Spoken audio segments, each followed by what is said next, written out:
Hello, everybody. Welcome back to the channel. I am the Inconsequential Runner, and we are here again with Coach Mark. Hello, Coach Mark. Oh, hi, Darcy. How you going? Yeah, I'm going great, going really well. Got a big question for you. Not, usually I do a bit of an intro, but I'm going to throw straight to you. But the only thing I'm going to add before I throw straight to you is I remember I was doing a race with someone else. They were doing we were both doing the half marathon, and they were this is years and years and years ago, and they were big on carbo loading, but they were new to running half marathons, and in their mind they had to have a whole bunch of carbs, and they ate until they were absolutely full the night Oh, before. And you oh. can imagine how it affected them the next day. And they were in no condition to do a half marathon at any good time. And for that reason, I think that lesson I learned was just eat normally. And that might also not be right. So, Coach Mark, I'm going to throw to you in a second. Tell us about carbo loading, what we need to know, and just some general rules on what we should follow. Is carbo loading a myth? And if it's not a myth, then what sort of general rules should we follow? Coach Mark, tell us about carbo loading.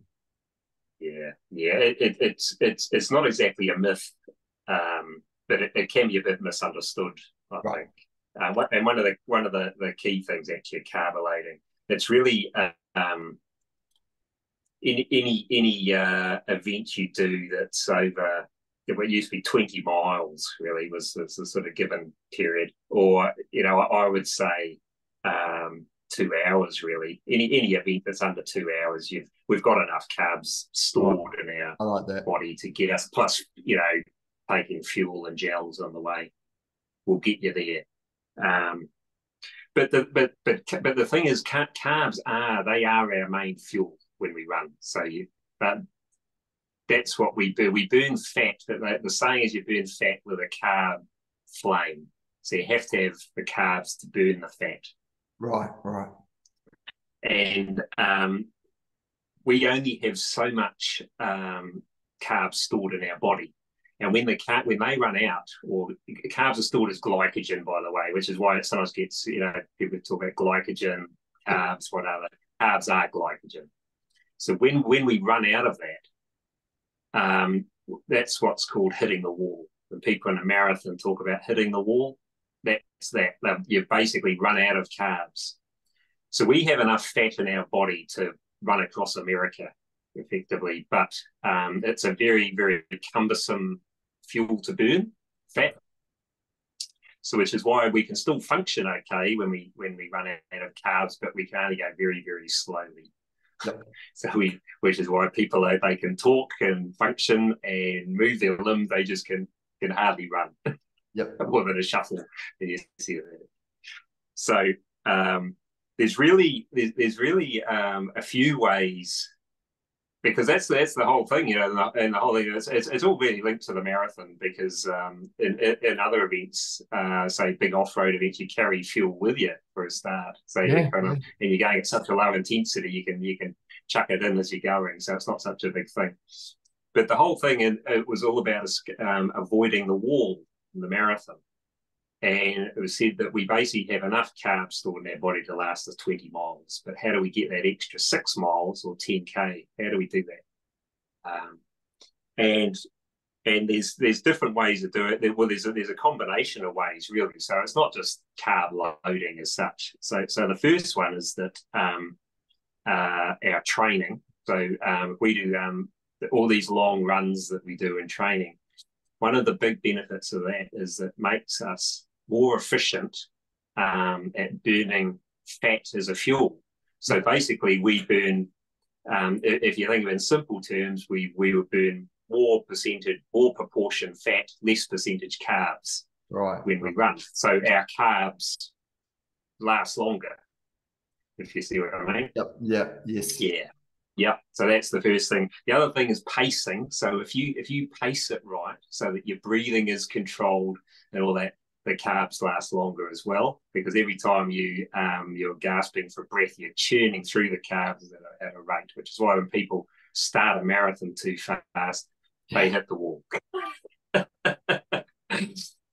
and they promote it afterwards. So that's the other thing.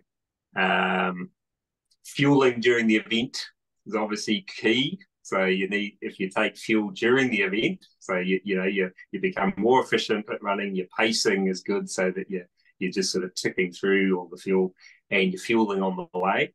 That'll probably get you to the finish as well. Right. But the other thing is you want to have a full storage in your body of carbs, so of glycogen. That's the fourth thing, really.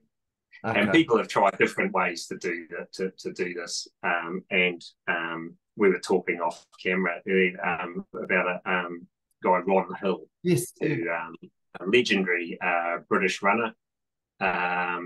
So he was one of the top runners in the world. He was had the second fastest time of all time. He won the Boston Marathon, the Commonwealth Games, the European Champs. He sort of won pretty much all there was to win. But he was also a PhD in biochemistry. So he had this very kind of scientific, inquisitive mind, and he was always experimenting on himself in various ways. So one of the key things he did, he was experimenting with different types of clothing.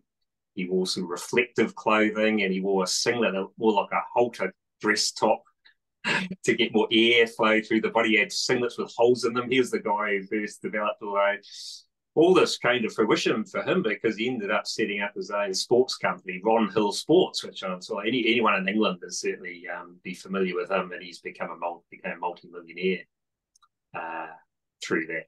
But one of the big things he experimented on himself was carb loading, and he did it to an extreme, but it worked for him.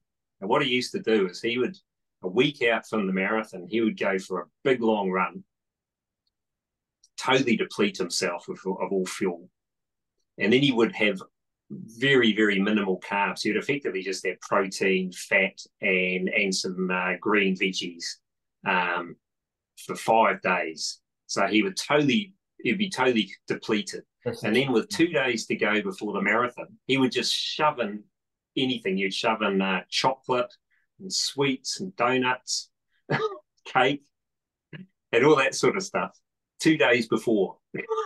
So that the theory was that his body would super compensate. So it would store more carbs than it originally had. Okay. You see what I mean? So good to go. That was what he found that worked for him. Although it came unstuck because at the Munich Olympics he was the favourite for that, and he did his depletion thing. He started chucking in all the carbs 2 days out, and then the Israeli massacre happened. At Munich, and the games were halted. And in fact, and so the marathon, they restarted it. The marathon was, pushed back a few days. Oh. And he was talking to the guy who ended up winning the race, actually, the American, Frank Shorter. And he said, I don't know what to do. I've done my diet. And Shorter said, what's the problem? It's just a few days. I'm tapering anyway. Doesn't matter. And he said, oh, it does matter. So, yeah, that stuffed him up. He got sixth. So he still did well, but he, mentally it stuffed him. So it was quite an inflexible thing. Yeah. So that's where that all came from anyway, the old carb loading. Oh, okay. Yeah. But then they found, so there are obvious disadvantages to that. So one is obviously it's inflexible. Two is during that depletion phase where you've done your long run and you've had no carbs at all. Many people got ill during that phase because they just feel rubbish. Yeah. Just no energy, and they'd often pick up a cold or something. So that's no good. You certainly. Yeah, and then the other one is the risk of gut problems, and that's what you said with your mate. Yeah, because you're shoving in a load of stuff, that you're not, your body shouldn't be taking in. Oh, the donuts and the chocolate and stuff like that. So yeah. So this, bearing in mind, this was back in the 60s and 70s. So this was modified, and it was found that if people just reduce their training, then you're burning, as you do in your natural taper, you're burning less fuel anyway. And as long as you're just conscious of taking in sufficient carbs, which you should be doing anyway during your training, that'll be enough. And Okay. you can up things a little bit by just having maybe a greater proportion of things. So just think of things like, potatoes and rice and pasta and all that sort of stuff that you kind of Okay. add in, and maybe juices and sports drinks and things like that. So you can kind of keep things topped up, and you only need to do that in the last 3 days. Okay. But again, the key thing here is it should be, you shouldn't be doing anything that's weird. So whatever you do, it should be something you've tried before in Yeah. training. Yep. Yeah. So you're not doing anything really stupid and causing yourself gut problems or No. be ill. No. Okay. Well, that actually And the other thing that's come to light in the last few years, which I'm sure you'd be aware of, is it's been found that our bodies are so good at adapting that if we actually reduce our carbs in our daily intake, our body actually then gets even more efficient at burning fat as a fuel. So you don't actually need so many carbs. So there've been a lot of studies done on cyclists to great effect with that, with people really on sort of quite very low carb diets and doing very well in endurance events. So it's it's a real interesting topic. I think the thing is trial it and training, and if you've done a long training run, say if you're training for a big event, you do a long training run and you hit the wall, you think, well, so I've done something wrong. It's been one of those things. I'm either not trained enough, I've gone too fast, I haven't fueled enough. Yeah. perfect. Oh no, look, thank you, Coach Mark, and I think that unwraps maybe a little bit of mystery around it. It sounds like we don't have to do anything too crazy for the first couple of hours with a little bit of gels and whatever, which we've already tried in training and we know it works with us on a personal level. Then we're pretty much golden for the first couple of hours. Anything longer than that, then we are probably getting a little bit into the more, just having a little bit extra, but nothing crazy. And that's what I like. It's chipped the extreme elements off when we talk about carb loading, and sort of simplified things. So Coach Mark, thank you so much for that. What I'd say in wrapping up is thank you for those that have watched right to the end. If you want to reach out to Coach Mark and have him help you with your training, and it could be the balance between running and nutrition, Coach Mark's show notes, contact details, and the show notes just below. Coach Mark, thank you very much, buddy. No worries.